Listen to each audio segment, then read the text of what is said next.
रामचरितमानस में व्याख्याता आया, व्याख्या आई निर्मल। आपका मन कैसा होना चाहिए? बोले बिल्कुल पवित्र, बिल्कुल निर्मल। अब ये नहीं जय हो भगवान हमें कछु मिल जाए, पड़ोसन के घर में आग लग जाए। बहुत बहुत चल रही है आजकल, खूब खूब पहन रही सोने चांदी की चीजें। हे भगवान इसके घर में ट्रैक आ गया, वो पलट जाए, कहीं आग माग लग जाए, फट जाए तो ठीक रहे।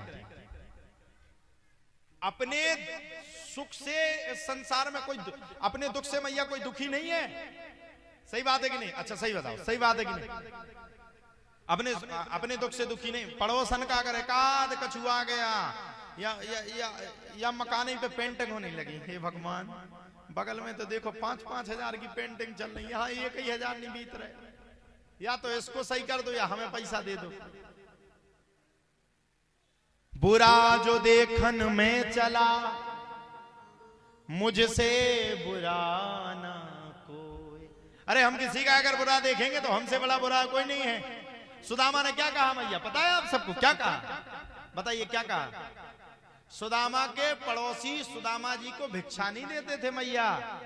ध्यान से सुनना, और अगर समझ में आए तो बाद में ताली बजाना जब समझ में आए।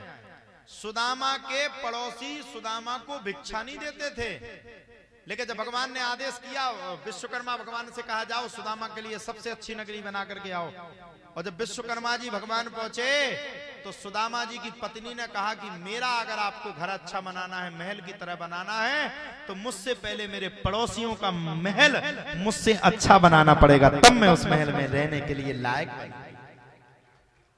और तुम लोग होती तो क्या कहती? हाँ हाँ बना दो, बगल वाली की सब गिरा दो, हमारी बिल्डिंग खड़ी कर दो। इसीलिए तो भगवान कलयुग में आ नहीं रहे, इसीलिए भगवान तुम सबसे दूर हैं। तुमने आंगन नहीं कैसे आएंगे भगवान, कैसे आएंगे भगवान। अरे तुमने अपने मन के मैल को तुमने दूर नहीं किया, भगवान नहीं आएगा। आप लोग क्या करो, मैं आपको उपाय बताता हूं। कहीं मत जाओ, किसी के चक्कर में मत ही पड़ो। आपको लगता है संसार का ढोंग है, ढोंग का केंद्र बिंदु है। आप सभी माताएं प्रतिदिन सुबह से उठो, एक काम करने लगो, मेरी गारंटी है आपको कहीं जाने की जरूरत नहीं पड़ेगी। एक दिन भगवान आपके दरवाजे को खटखटाता हुआ आपके घर में जरूर आएगा। प्रतिदिन आप उठो, उठ करके रोज अपने घर में घी का दीपक, एक तिल के तेल का दीपक, और 5 मिनट तक दुनिया में मत देखो, 5 मिनट तक जब आप 5 मिनट के लिए यूं मौन मुद्रा में बैठो, तो 5 मिनट के लिए पूरा संसार आप छोड़ करके बस 5 मिनट भगवान के प्रति केंद्र लगा दो। अपने मन को 5 मिनट कहीं नहीं भटकाना, सिर्फ भगवान को देखना, अपने आप को देखना। मैं आपसे कह रहा हूं, अगर ऐसा आप करोगे तो एक दिन आपको पता चल जाएगा कि भगवान से प्रेम करने का नतीजा क्या होता है। भगवान को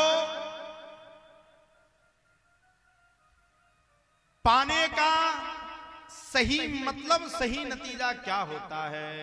और भागवत भी कह रही है, एतस्माद् परम किंचन मनः शुद्धेन विद्यते। जन्म नहीं साहब, जन्मांतरे भवेत् पुण्यम। जब नहीं, जन्म जन्मांतर के जब पुण्योदय होते हैं, तब भागवत की कथा सुनने को, श्रवण करने का शुभ अवसर हमें प्राप्त होता है।